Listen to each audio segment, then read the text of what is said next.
Good morning বন্ধুরা, কেমন আছো সবাই? তো আজকে চা দিয়ে আমার ভিডিওটা স্টার্ট করলাম।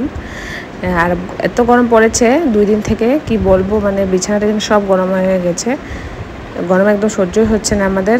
কিন্তু এবার গরমটা অনেক জলদি পড়েছে মে মাসে, কিন্তু এই গরমটা পরে আমাদের এখানে জুলাই আগস্টের দিকে গরমটা পড়ে, কিন্তু এবার মে মাসে পড়েছে গরমটা। তো আজকে বৃহস্পতিবার, এখন টাইম প্রায় মনে হয় 10টা বাজে। তো সবার জন্য চা করে নিলাম এখন। তো রুটি বানানো হয়ে গেছে, তো রুটিটা আমি খাবো বাটার দিয়ে। আর আজকে তো বুদ্ধ পূর্ণিমা, সবাইকে জানি বুদ্ধ পূর্ণিমা অনেক শুভেচ্ছা। অনেকদিন পর ভিডিও নিয়ে আসলাম, কারণ শরীরটা এত ভালো না আমার, তাই। তো মা সব রেডি করে নিয়েছে, পনির তরকারি বানানো হবে ছোলা দিয়ে। তো এবার আমি পনিরটা বানিয়ে নিই, মাকে বলেছি আমি বানিয়ে নেব, মা সব রেডি করে দিয়েছে। আর ভাত বানানো হয়ে গেছে, ডাল হবে, ভাত আর পনির তরকারি হবে। এই যে মশলা সব রেডি করা হয়ে গেছে। এখানে আছে রসুন, আদা, কাঁচামরিচ আর পেঁয়াজ একসাথে পেস্ট করে নিয়েছি। তো এবার বানিয়ে নিই, চলো তাহলে কেমন করে বানাই দেখতে থাকো। তো এই যে আমার মশলা রেডি করা হয়ে গেছে, এখন টমেটো দিয়ে দেবো, টমেটোটা ভালো করে কষানো হবে।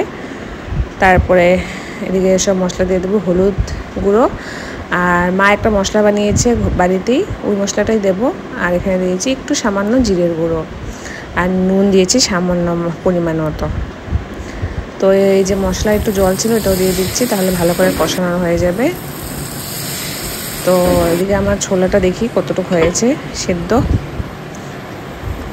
তো প্রায় যতটুকু আমার লাগছিল তেমনই হয়েছে সিদ্ধটা।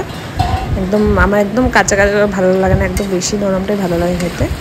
তো একটু ঝোল ঝোল করে বানানো হবে, দুবেলার হয়ে যাবে, এতটা গরম মানে 2 বেলা রান্না করাটা সম্ভব না, তাই একটু ঝোল ঝোল করে বানানো হবে যাতে 2 বেলা হয়ে যায় আমাদের। তো চলো এবার বানিয়ে নিই তরকারিটা।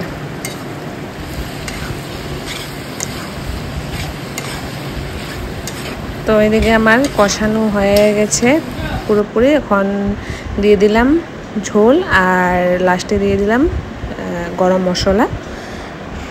তো চলো এবার আমার রান্নাটা হয়ে গেছে কমপ্লিট, তোমাদেরকে এবার দেখিয়ে দিই ফিনিশিংটা।